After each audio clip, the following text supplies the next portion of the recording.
Hi my dear friends, ఎక్కడికి వెళ్తున్నారు ఏమిటి వీడియో అనుకుంటున్నారా?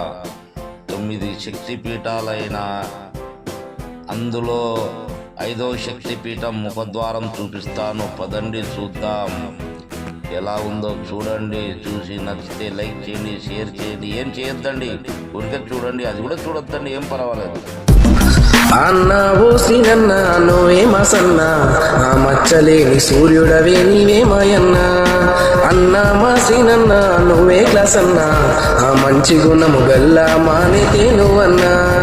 అన్న ఓసినన్న నువ్వే మసన్న, ఆ మచ్చలేని సూర్యుడవే నీవే మాయన్న. అన్న మాసినన్న నువ్వే క్లాసన్న, ఆ మంచి గుణము గల్లా మానేతే నువ్వన్న. అదరని బెదురని వీరుడవే ఓసినన్న, అందరికీ తోడుగుంటవే మాయన్న.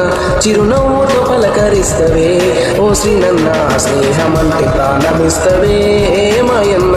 అన్న ఓసినన్న నువ్వే మసన్న, ఆ మచ్చలేని సూర్యుడవే నీవే మాయన్న.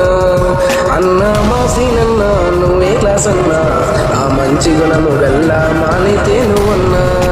మంచి గుణము గల్లా మానితే నువ్వన్నా.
ముఖద్వారం కింద నుండి స్ట్రైట్గా వెళితే ఒక 18 కిలోమీటర్ల దూరంలో జోగులాంబ టెంపుల్ ఉంటుంది, 5వ శక్తిపీఠం. ఇప్పటి వరకు ఇక్కడికి చూసి ఆనందించండి. తర్వాత గుడి చూపిస్తా ఎప్పుడైనా వెళ్ళినప్పుడు. ఇంతకుముందు చూపించాను కానీ ఆ ఛానల్ ఆ వీడియో డిలీట్ చేయడం జరిగింది, ఎందుకంటే రీల్స్ వచ్చినందువల్ల. ఈ వీడియో నచ్చినట్టయితే లైక్ చేయొద్దండి, షేర్ చేయొద్దండి, సబ్స్క్రైబ్ చేయొద్దండి. ఆపై మీ ఇష్టం, తర్వాత నా ఇష్టం.